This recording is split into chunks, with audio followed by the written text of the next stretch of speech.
Hey guys, good morning and welcome back to my YouTube channel. আমার নতুন একটা ব্লগে জানাচ্ছি অনেক অনেক শুভেচ্ছা।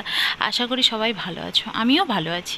দেখতেই পাচ্ছ আকাশে কীরকম মেঘ করে আছে। আজকের একটু ভোর ভোর উঠেছিলাম, আর সকালবেলা উঠেই দেখি আকাশে বেশ মেঘ করে আছে। সারাদিন মেঘলা রোদ উঠেছে, আবার মেঘও করেছে। ওয়েদারটা এরকমই ছিল আজকে। আর বাড়িতে সবসময় বন্দি হয়ে আছি, আর ঘরের সামনে বেরিয়ে এরকম একটু হাঁটাচলা করি মোটামুটি, খড়িয়ে খড়িয়ে হলেও তবু চেষ্টা তো করতে হয়। ঘরের মধ্যে কি বলো তো, বসে থাকতে একদম ভালো লাগে না। তাই আর কি প্রকৃতির সঙ্গে মিশে থাকি, মোটামুটি গাছপালা দেখি, একটু বাইরে বেরোই। তো সকালবেলা উঠে ব্রাশ করছিলাম। আর আমাদের সকালে সারাদিনের সবথেকে মেন কাজ হচ্ছে জল বোয়া। আসলে আমরা তো টাইম কলের জলের ওপরেই বেশি ডিপেন্ডেন্ট, মানে সামনে টাইম কলের জলটা এখানে করা আছে। তো বাথরুমে জল, অন্যান্য জল আমাদের এই টাইম কলের জলটাতেই ইউজ করা হয়। তো সেই জন্য সকালবেলা উঠে মা আর বাবা জল তুলছে। সকালে কাজকর্ম সেরে বাবা বাজারে গেছিলো। বাবা বাজার করে চলেও এলো। এসে বাজারে ব্যাগটা হাতে দিয়ে আবার কি জানি ব্যাগ নিয়ে আবার চলে গেল। ব্যাগ নিয়ে না, আবার বাজারের দিকে চলে গেল। আর এই দেখো বাজারের ব্যাগ দিয়ে মাত্র ঘরে আর ঢোকেনি, চলে গেছে। আর কালকে এই ডাবগুলো, মানে কিছু ডাব আমি রেখেছিলাম বাড়িতে খাওয়ার জন্য। সব ডাব বিক্রি করে দিইনি। কালকের ডাব যখন বিক্রি করেছিলাম তার মধ্যে এই ডাবগুলো রেখে দিয়েছিলাম। আর এগুলো ছোট ছোট ডাব, তো সেই জন্য এই ছোটো ডাব আর নেয়নি। আর এগুলোই জল আছে মোটামুটি ভালো খাওয়ার মতো। তো এই ডাবগুলো আমি নিচ্ছিলাম। এই ছোটো ডাবটা কেন নিলাম তোমাদেরকে পরে বলবো। চলো আগে বাজারে বাবা কি করে এনেছে বাজার থেকে সেটাই দেখাই। সজনে ডাঁটা এনেছে, আর এই প্যাকেটে পনির ছিল। কুমড়ো এনেছে। আর বাবাকে আমি কালকে রাত থেকে বলে রেখেছিলাম 5 টাকা বা 10 টাকার মাপে একটুখানি তেঁতুল আনতে। বাড়িতে তেঁতুল ছিল না। বাবা 5 টাকা 10 টাকা তেঁতুল আনেনি, বাবা অনেকটা পরিমাণে তেঁতুল এনেছে। এই দেখো অনেকটা তেঁতুল এনেছে, মোটামুটি আমাদের টক খাওয়া হবে। যাই হোক, অল্প তেঁতুল তো চাইলে এরকম পাওয়া যায় না সত্যিকারে, তো এই জন্য বেশি করেই আনতে হয়। তো তারপর আনাজ টানাজ কেটে আমি রান্না বসিয়ে দিয়েছি। কী কী রান্না করছি সেটা তোমাদেরকে পরে বলবো। তার আগে একটা কথা বলি, ছোট ডাবটা আমি কেন নিলাম।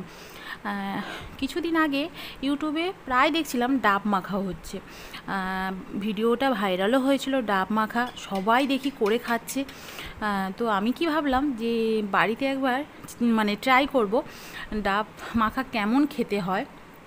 তো সেই জন্য ওই ছোট্ট কচি একটা ডাব আমি রেখে দিয়েছিলাম, যেটা আমি মাখা করব বলে। তো যাই হোক, তারপরে মেয়ে আর আমি বসে গেছি ডাব খেতে। রান্না বান্না সেরে নিয়ে ডাব খেতে বসে গেছি।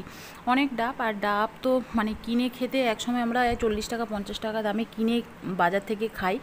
যখন পারতে মানে বাড়িতে তো পারার মতো কেউ নেই যে পারবে, তো যখন অসুবিধা হয় তখন আমাদের কিনে খেতে হয় কিন্তু। আর এই ডাবগুলো আমরা বিক্রি করি কিন্তু খুব কম দামে। তো মেয়েকে একটা ডাব কেটে দিলাম, আর আমি একটা ডাব খেয়ে নিলাম। দেখতেই পাচ্ছ ওয়েদারটা কীরকম চেঞ্জ হচ্ছে, একবার মেঘলা ওয়েদার আবার একবার রোদ উঠছে। আমি আজকে রান্না করেছিলাম কলার মোচার হচ্ছে চপ বানিয়েছিলাম, কুমড়ো আলু ডাঁটা দিয়ে তরকারি করেছিলাম, আর পনির ঝোল। তো এই ডাবটা আমি নিয়েছি ডাব মাখা করার জন্য। ছোট্ট মতো একটা ডাব।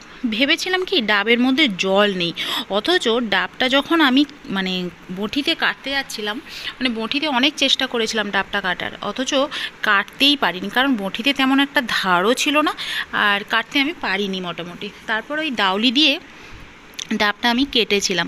ভেবেছিলাম যে ডাবে এত জল থাকবে না, থাক আমি কেটে ফেলি। কিন্তু যখন কাটতে গেলাম তখনই দেখলাম ডাবে অনেক জল ছিল। কচি ডাব তো, মোটামুটি 1 কাপের মতো জল হতো, ছোট 1 কাপের মতো জল হতো। তো জলটা আমি ফেলে দিলাম। এইবারে আমি হচ্ছে এই রেসিপিটা তো আমার নিজস্ব কোনো রেসিপি নয়, আমি এটা থেকে ইউটিউব থেকে কিন্তু আমি সত্যি দেখেছি, দেখে আমি নিজের মতো করে চেষ্টা করছি। দেখা যাক, এর আগে তো আমি বানাইনি কখনো, কেমন খেতে হয় কে জানে। অনেক চেষ্টা করেছিলাম বঁটিতে কাটার, কিন্তু পেরে উঠতে মানে পারিনি, বাধ্য হয়ে আমি দাউলি দিয়েই কেটেছিলাম। তো এই দেখো কেটে মোটামুটি ভেতরের অংশটা নিয়ে নিয়েছি। আর এই অংশগুলো এবার আমি হচ্ছে শিলে থেতো করে নেব, ভালোভাবে শিলে থেতো করে নেব। আর আজকের আর ঘরের মধ্যে করছি না, সব বাইরে করছি। আর এখন প্রায় বেজে গেছে 12টা মতো বেজে গেছে, রান্না বান্না সেরে উঠে 12টা মতো বেজে গেছে। এখন আমি রোদে বসে আমি এই সব করছি। দেখা যাক রোদের মধ্যে মাখিয়ে খেলে কেমন লাগে। তো আমার মাখানো কমপ্লিট। এইবারে এটাকে ম্যারিনেট করতে হবে, মানে এমনি এমনি তো খাওয়া যাবে না, তো ম্যারিনেট করতে হবে। এই জন্য একটা শুকনো লঙ্কা নিয়েছি, আর এটা চিনি আর লবণ নিয়ে নিলাম, নিয়ে এটা ভালো করে মাখিয়ে নেব। আর বাবাকে তেঁতুল আনতে বলেছিলাম, বাবাকে বলেছিলাম বাজার থেকে তেঁতুল আনতে, সেই তেঁতুল একটু লাগবে। তো এটা আমি ভালো করে নুন চিনি আর শুকনো লঙ্কা দিয়ে ভালো করে মাখিয়ে নিলাম। আর তেঁতুলটা আমি বাবাকে বলেছিলাম 5 টাকা 10 টাকা তেঁতুল আনতে, কারণ এতটা তেঁতুল তো আমার লাগতো না, সেই জন্য। তো তার মধ্যে একটুখানি আমি তেঁতুল নিয়ে ভালো করে জল দিয়ে গুলিয়ে এর মধ্যে তেঁতুলের জলটা দিয়ে দেব।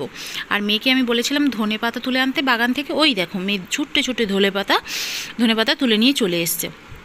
সেই ধনেপাতা একটু ওপর থেকে দিয়ে দেব। ব্যাস, ধনেপাতা দেওয়া হয়ে গেছে। এবার ভালোভাবে এটাকে মাখিয়ে নেব। মাখিয়ে নিলে তৈরি আজকের ডাব মাখা।